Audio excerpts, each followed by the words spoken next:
A fourth defendant in Georgia's election tampering investigation has made a deal with prosecutors. In court today, Donald Trump's former attorney, Jenna Ellis, admitted to breaking the law and blamed her co-counsel, including Rudy Giuliani and Ray Smith, for making false allegations of voter fraud. Ellis agreed to 5 years probation, $5,000 in restitution, and 100 hours of community service. She's already written an apology letter and agreed to cooperate fully with prosecutors as the case moves forward. Tonight, we're getting an update on the investigation from Fulton County's district attorney. Channel 2's Richard Elliott is live in downtown Atlanta with how Ellis's guilty plea might affect other cases. Richard. Yeah, this really was a remarkable guilty plea. This plea could actually affect the cases of former Trump attorneys Rudy Giuliani and Ray Smith. Jenna Ellis was tearful during her admission and apology to the people of the state of Georgia. Meanwhile, Fani Willis says these pleas show her massive racketeering case against 19 defendants is not too big to handle. A tearful Jenna Ellis made a stunning announcement while apologizing in open court to the people of Georgia. I believe in and I value election integrity. If I knew then what I know now, I would have declined to represent Donald Trump in these post-election challenges. Ellis pleaded guilty to a single felony count of aiding and abetting the making of false statements. We were there when Ellis was alongside Rudy Giuliani and Ray Smith at a December 2020 State Senate subcommittee hearing as they made numerous false claims of massive voter fraud, claims proven not true by multiple state and federal investigations. What I did not do but should have done, Your Honor, was to make sure that the facts the other lawyers alleged to be true were in fact true.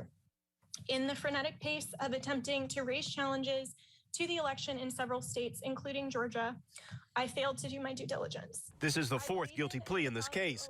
Critics wondered if Fulton County District Attorney Fani Willis's sweeping 19-defendant racketeering case was too big to handle. In an exclusive interview Tuesday, Willis said it wasn't. We can make cases that have double-digit defendants, and if that's what a case is called for, then that's the appropriate thing to do. GSU law professor Clark Cunningham agreed, saying Willis's handling of this case so far has proven results. The district attorney has come under what I consider unfair criticism for launching this, they said, very ambitious 19-defendant, many page indictment. But boy, I'll tell you, her strategy so far looks like it's really playing out.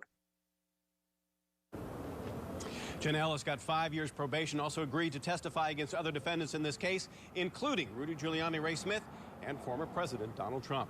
We're live in downtown Atlanta. Richard Elliott, Channel 2 Action News. And we will keep a close watch to see if any other co-defendants also reach a deal with prosecutors. Richard, thank you. This marks the third former attorney for President Trump to cut a deal. For context, I talked to an Atlanta attorney on just how common it is or isn't for lawyers to testify against a prior client. It's uncommon, Justin, and the reason is simply because we have a system based on attorney-client privilege, and that's what most people will try and invoke. However, in these situations where you have a crime or some type of fraud, that privilege will not apply. So the courts are able to pierce that privilege and find out the information that these people have. And obviously, one of the conditions of all three of these pleas is that these people have to testify truthfully in the trial upcoming of the other defendants. And it's possible we could see more plea deals. ABC News is reporting that former White House Chief of Staff Mark Meadows has been granted immunity and agreed to testify against former President Trump in his federal election interference case in D.C. As yet, Meadows has not reached a plea deal in Georgia. And Jenna Ellis is the fourth defendant in this case now to plead guilty. Third attorney, fourth overall. Prosecutors got deals done last week with Kenneth Chesborough. The January 6th committee called him an architect of the effort to deploy fake Trump electors in swing states. And Sidney Powell, one of the most outspoken members of Donald Trump's legal team in the aftermath of the 2020 election. The first defendant to strike a deal was Atlanta area bail bondsman Scott Hall. He cut a deal late last month. Be sure to count on Channel 2 Action News to stay on top of all the developments in the Georgia election indictments and get the latest anytime at WSB-TV.com.